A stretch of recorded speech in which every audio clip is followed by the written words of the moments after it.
So, welcome to our very first episode of our podcast, where we explore the hottest trends shaping the global tech industry. Today, we are diving deep into one of the most compelling stories in the market.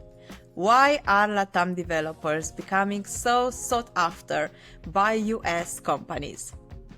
I'm your host, Diana Braga, and joining me is David Gomez, lead IT recruitment for LATAM at Alcor. We will uncover why tech giants are turning their attention to LATAM, what makes LATAM talent uniquely competitive, and how companies can strategically leverage this growing tech powerhouse. So, David, thanks a lot for joining me today. Diana, thank you so much for having me. It's my pleasure to be here today and, share a little bit more and some insights about the Latin America market. I'm based in Mexico City, so I believe some experience in the market in the region. So I'm glad to be here with you today. Love that. Thanks a lot. So recruitment and LATAM, your favorite topics, right? Yes. Yes, of course. Let's start with the basics maybe. We know that LATAM tech boom is on everyone's radar now. Could you tell us what's fueling this trend and why so many US companies are actively searching for developers here? Sure. Actually, what we're seeing in LATAM is more than just a trend. It is a full-on transformation, I will say. There are really two things that I will say that are driving this transformation. First, even though hiring has slowed down globally, demand for tech talent hasn't gone away, actually. In fact, it is growing. Companies everywhere, especially in the US, are struggling to fill up in some roles. And I will say the second thing is the region itself. It is evolving fast. We now have thousands of startups, over 60 unicorns, and billions in VC investments. So, and I'm just talking about the past year.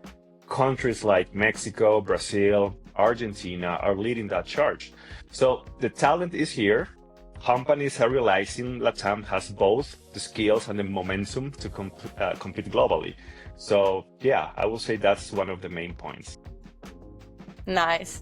I'm happy to hear. So on one hand, there is demand, but what about supply? Are there enough tech talented in LATAM area right now? Absolutely. We're talking LATAM has a huge pool of talented engineers, and we're talking actually over 2 million working in tech. And every year we're adding more than 200 STEAMs graduates, from universities. The educational foundation are strong. We have universities that rank globally in computer science, plus specialized programs like Mexico's Code Academy, Argentina's 4.0 plan, and Chile's Digital 2035 initiative that are pushing tech skills forward. So when it comes to specify strengths, we're seeing countries like Uruguay, Brazil, Mexico ranking high in tech and data skills. And LATAM isn't just falling behind on innovation either. The region, I will say, now holds almost a quarter of world's fintech startups, and AI upskilling is really accelerating these days. So companies aren't just getting affordable developers, they're getting smart, well-rounded, and future-ready talent. I love that. And of course, because we are looking at the tech talent, let's dive a little bit deeper. I will move you forward to the most important part for the companies and for developers also. How much this level of expertise actually cost? Is there a big difference between LATAM developers and Silicon Valley engineers, for example? Yeah, actually, there's a huge difference, and it's not on one of the main reasons U.S. companies look here. Actually, for example, just to give you a quick example here, a senior developer in the U.S. typically earns around 120K a year. In LATAM, someone with comparable same skill sets is usually around 50 to 55K annually. So that's a massive saving, over 50%. That's where we're talking a huge difference here between US market and Latin American market, right? So, and the best part, I will say, you are not compromising on quality. I mean, you are getting engineers who are highly skilled, aligned with your work culture, and available in your time zone, which is one of the main requirements at this point. And the good thing is just a 50% less than the US. So, yeah. Or you can put it like two at the price of one. But what I hear is that you are getting the Silicon Valley expertise, right? But with but not with the same price tag. Yeah, very serious budget smart move to me. Okay, let's move forward. So, I mean, I know you have great experience and you work for Alcor right now, building teams for LATAM. And I'm curious, how do you make sure that developers from LATAM actually stick around after you hire them? So, I don't know, are there any cultural differences or do they impact retention? Are there any barriers that we should be aware of? Yes, actually, that's a great point, because a lot of companies still assume there will be a big cultural barriers, but that's really outdated thinking, to be honest with you. I mean, LATAM engineers, especially from places like Mexico, Colombia, Argentina, Brazil, they have been working with US teams for years. And we're talking that they're used to the tools, the agile workflows, they speak excellent in English, I will say. Plus, there's a lot of cultural alignments in terms of communication styles, collaboration, work ethics, and I think one of the most important things is the time zones. We're talking like only 1 to 3 hours difference from US cities, which makes real-time teamwork easy. Another point, I will say, if you want to retain these engineers for a long term, which I think this is the most important thing right now, the key is pretty simple. Include them, make them part of your team, make them part of your team vision, involve them in the key decisions, and invest in their growth. When you do that, you build this real loyalty and a real loyal team. I love that. And this is impressive, especially when you think about how much alignment and commitment you can get from LATAM engineers. Thank you for these insights. And you touched on something very interesting, of course, and I would love to follow up on that, treating the LATAM developers as part of the core team. But here is my question.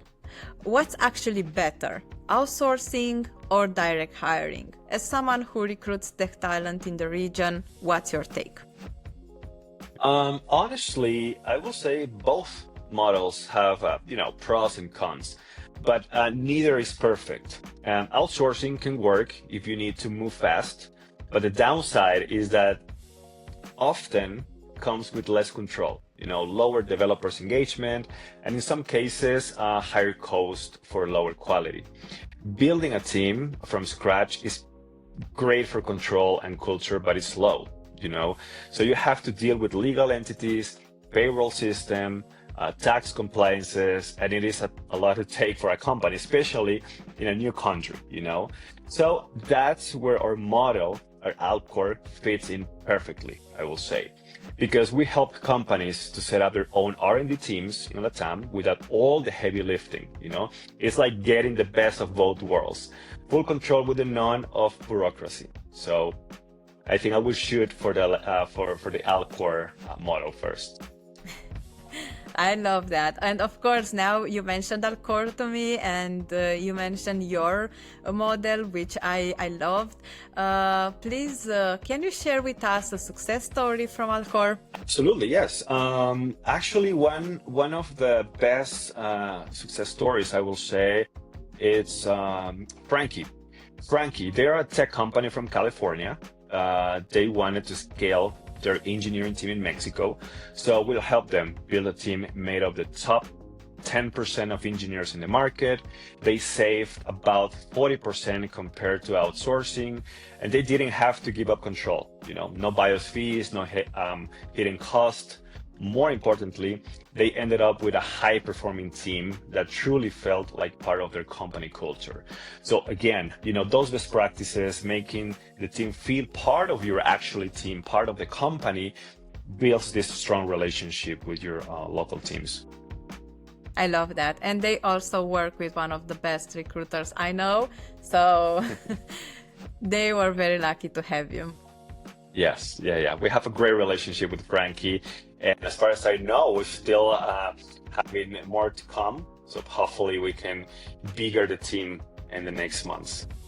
Love that for you. David, thank you very much for sharing these insights today. I feel like we unlocked the LATAM developer playbook together. No, thank you, Diana. Thank you for having me. I love, talking about this. The region is growing fast, and it's truly believe the best is yet to come. So thank you for having me.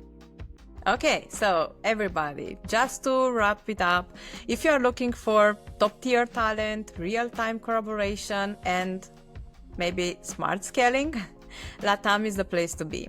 And if you are ready to build your own R&D team without the hassle, David told us about Alcor.